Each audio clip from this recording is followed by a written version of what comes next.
नमस्ते स्टूडेंट्स, आज हम लोग एनालिटिक फंक्शंस के कुछ क्वेश्चंस करेंगे। तो जैसे कि ये पहला क्वेश्चन है आपके स्क्रीन में, show that the function f Z is equals to sine x cos hyperbolic y plus i cos x sine hyperbolic y is a analytic function everywhere.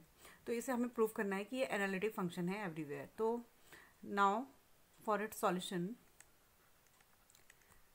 F z, let us suppose ये हम लोग u plus I we ले लेते हैं, जहाँ u is a function in x and y, और u को अगर हम कंपेयर करें तो ये sine x cos hyperbolic y आएगा, और जो v है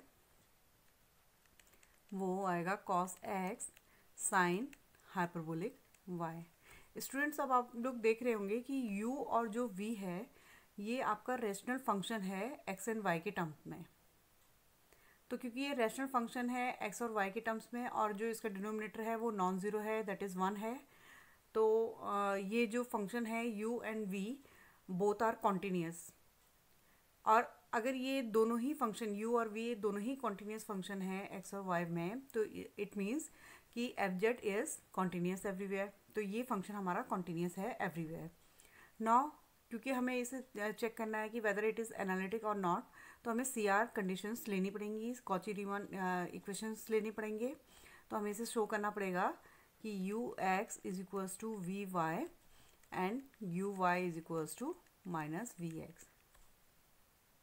स्टूडेंट्स, अब हम लोग u को डिफ्रेंशिएट करते हैं विथ रिस्पेक्ट टू x, तो हमें मिलेगा ये साइन एक्स का कॉस एक्स हो जाएगा, cos x cos hyperbolic y। और इसी तरीके से हम लोग del u over del y निकाल लेंगे, ये हमें मिलेगा sine x differentiation of cos hyperbolic y, that is sine hyperbolic y। इसी तरीके से स्टूडेंट्स आप v को भी करेंगे विथ रिस्पेक्ट टू x, कर लीजिए पहले। तो ये आ जाएगा cos x is minus sine x sine hyperbolic y and del v over del y is equals to, इसे हम लोग डिफ्रेंशिएट करेंगे तो cos x cos hyperbolic y आ जाएगा। स्टूडेंट्स, अब हम लोग ने कहा कि कॉची रीमान इक्वेशन है u x is equals to v y and u y is equals to minus v x. तो स्टूडेंट्स, आप देख रहे होंगे कि जो यू एक्स है और वी वाई है इसकी सेम वैल्यू आ रही है, तो u x is equals to v y है। और आप ये भी देख रहे होंगे कि यू वाई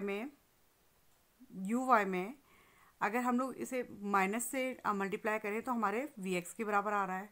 तो हम लोग इसे कह सकते हैं कि हमारा u x is equals to v y, जो कि हमारा है cos x cos hyperbolic Y.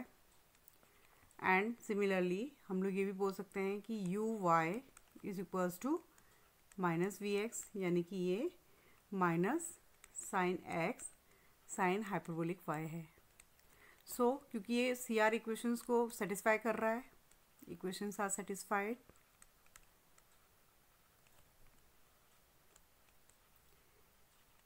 thus this function is analytic everywhere. It implies fz is analytic everywhere.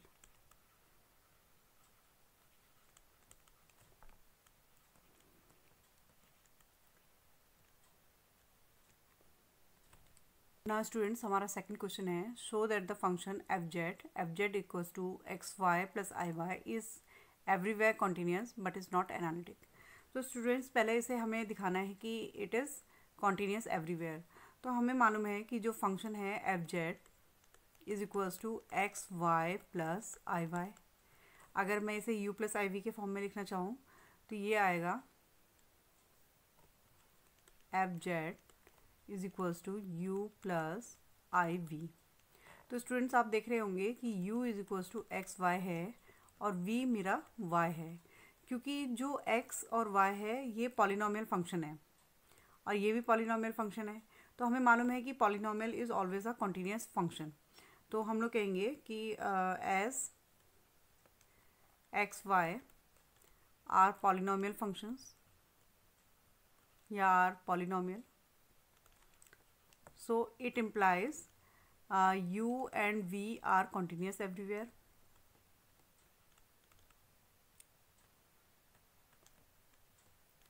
अगर u और v हमारा कंटिन्यूस है एवरीवेयर तो उसका सम भी तो हमारा कंटिन्यूस होगा। तो u plus I V is continuous everywhere.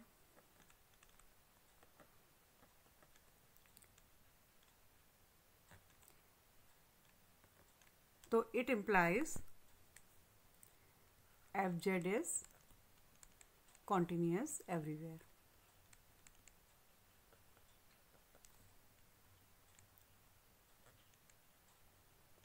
अब तो ये हमने प्रूफ कर दिया है कि इट इज़ कॉन्टीन्यूस एवरीवेयर। अब हमें प्रूफ करना है कि ये एनालिटिक नहीं है। तो f z equals to u plus I v है हमारे पास, जहाँ मैंने आपसे कहा था कि u is x y and v is y। तो हमें एनालिटिक दिखाने के लिए सी आर इक्वेशंस को सेटिस्फाई करना पड़ेगा। तो सी आर इक्वेशंस के अकॉर्डिंग पहले हम लोग del u over del x निकाल लेते हैं। Del u over del x is y, del u over del y is x, del v over del x is 0 and del v over del y is 1। So ये हमें मिल गई है। अब ये आप देखिए u x is equals to हमें प्रूफ करना है वी वाई के। तो यू एक्स हमारा y है और वी वाई हमारा 0 है, तो इट इज़ नॉट इक्वल। तो एक कॉची इक्वेशन तो हमारी यहाँ फेल हो गई है। और सेकेंड अगर इक्वेशन हम लोग चेक करें तो है u y is equals to minus v x. तो यू वाई हमें मिल रहा है x and minus v x हमारा मिल रहा है माइनस ज़ीरो या ज़ीरो, तो ये भी हमारा इक्वल नहीं है।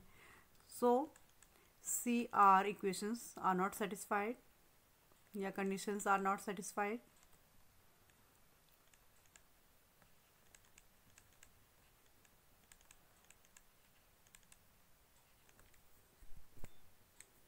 It implies fz is not analytic. Thus, fz is continuous everywhere, but it is not analytic.